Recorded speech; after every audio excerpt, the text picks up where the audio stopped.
اور ایک روایت حضرت سلیمان بن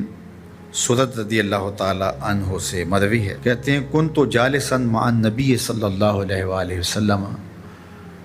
میں حضور علیہ السلام کی مجلس میں بیٹھا ہوا تھا، دو لوگ تھے، وہ آپس میں الجھ رہے تھے، ان میں سے ایک شخص کا چہرہ غصے سے سرخ ہو گیا، رگیں پھولی ہوئی تھیں اور ایک دوسرے کے لیے سب و شتم کا ماحول پیدا ہو گیا تھا۔ اللہ کے رسول صلی اللہ علیہ وآلہ وسلم نے ارشاد فرمایا، میں ایسا کلمہ جانتا ہوں کہ اگر یہ کلمہ پڑھ لیں تو ان کا یہ غصہ زائل ہو جائے گا، ان کی جو کیفیت ختم ہو جائے گی، اور وہ کیا ہے؟ اعوذ باللہ من الشیطان الرجیم۔ یہ پڑھ لیں تو جو ان کے اندر ہے وہ چلا جائے گا۔ تو لوگوں نے اس شخص کو کہا جس کی رگیں پھولی ہوئی تھی اور غصے سے اس کا چہرہ سرخ ہوا جا رہا تھا کہ تعوذ پڑھو، اعوذ باللہ من الشیطان الرجیم پڑھو۔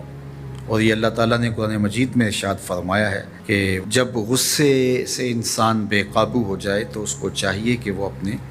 غصے سے باہر نکلنے کے لیے تعوذ پڑھے۔ ایک روایت میں ہے اللہ کے محبوب نے ارشاد فرمایا، تم میں سے اگر کوئی شخص غصے میں آئے تو وہ خاموش ہو جائے، تو خاموشی سے غصے کا لیول نیچے آنا شروع ہو جائے گا۔ اور ایک روایت میں ارشاد فرمایا، جب تم میں سے کوئی شخص غصے میں ہو تو وہ کھڑا ہوا ہو تو وہ بیٹھ جائے، اور اگر اس کا غصہ اس سے زائل ہو گیا تو ٹھیک، ورنہ لیٹ جائے۔ یعنی اگر وہ کھڑا ہو تو بیٹھ جائے، اور اگر بیٹھنے کے باوجود بھی غصہ ختم نہیں ہونے پا رہا تو لیٹ جائے، خاموش ہو جائے، تعوذ پڑھے اور بیٹھ جائے یا پھر لیٹ جائے۔ تو یہ چار صورتیں غصے کو کم کر دیتے ہیں۔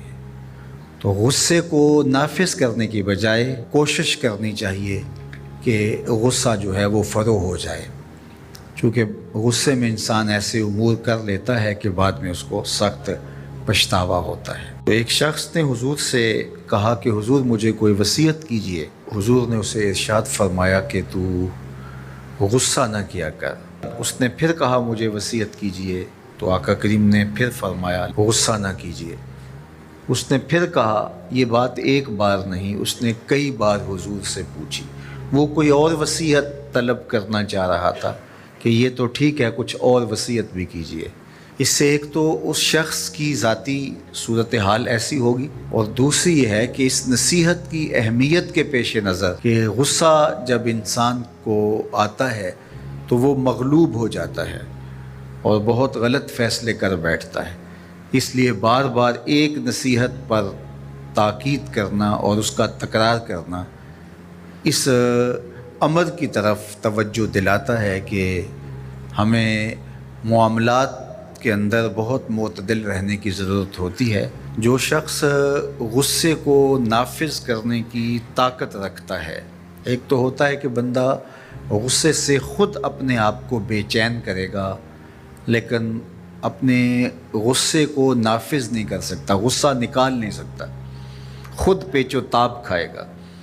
لیکن یہ وہ شخص ہے جو غصے کو نافذ کر سکتا تھا، اس کے پاس طاقت تھی،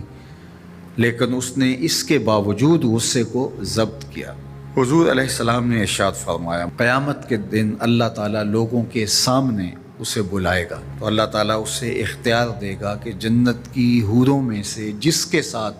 تم نکاح کرنا چاہتے ہو، جس کے ساتھ تم رہنا چاہتے ہو، تمہیں اس کا اختیار دیا گیا ہے، اس لیے کہ تم نے اپنے غصے کو ضبط کیا، اس کو نافذ کرنے کی طاقت کے یہ بھی ہوتا ہے کہ کسی کو کسی عمل خیر کی توفیق ہو جاتی ہے تو وہ اس پر اللہ کا شکر کرنے کی بجائے دوسرے لوگوں کو جو فی الحال اس توفیق سے محروم ہیں حقارت کی نظر سے دیکھنا شروع کر دیتا ہے۔ بعض اوقات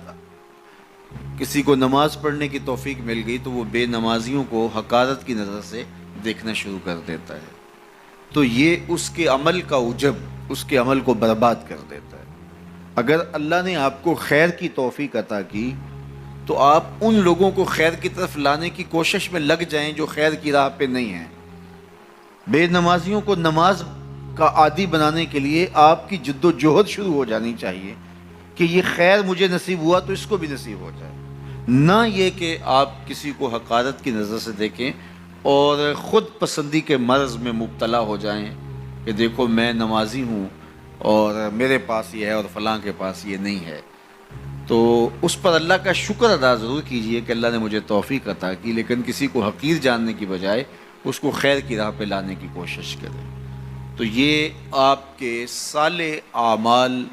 کی قبولیت کا ذریعہ بن جائے گا، نہیں تو اگر ریا شامل ہو گئی تو عمل برباد، اگر تکبر آ گیا تو اللہ کو تو پسند ہی نہیں ہے، اگر عجب پیدا ہو گیا تو عمل کا نتیجہ آپ کو نصیب بھی نہیں ہو سکے گا۔ اس لیے عمل خالص ہو، صرف رضائے الہی کے لیے ہو، وہ عمل مرد نے کیا ہے یا عورت نے کیا ہے اس سے غرض نہیں ہے، شرط ہے کہ ایمان کے ساتھ اس نے صالح اعمال کا ذخیرہ جمع کیا ہے، تو اس کو اللہ تعالیٰ جل شانہ ستھری، پاکیزہ، مطمئن اور خوبصورت زندگی عطا کرتا۔ اب وہ خوبصورت زندگی حیات طیبہ کیا ہے؟ تو سنیے، حضرت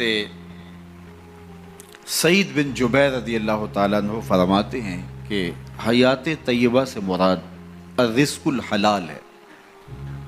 اللہ جل شانہ جس کو پاکیزہ اور ستھری زندگی عطا کرتا ہے اس کو رزق حلال عطا کر دیتا ہے۔ حلال رزق کا نصیب ہو جانا ایک خوبصورت زندگی کا نصیب ہو جانا ہے،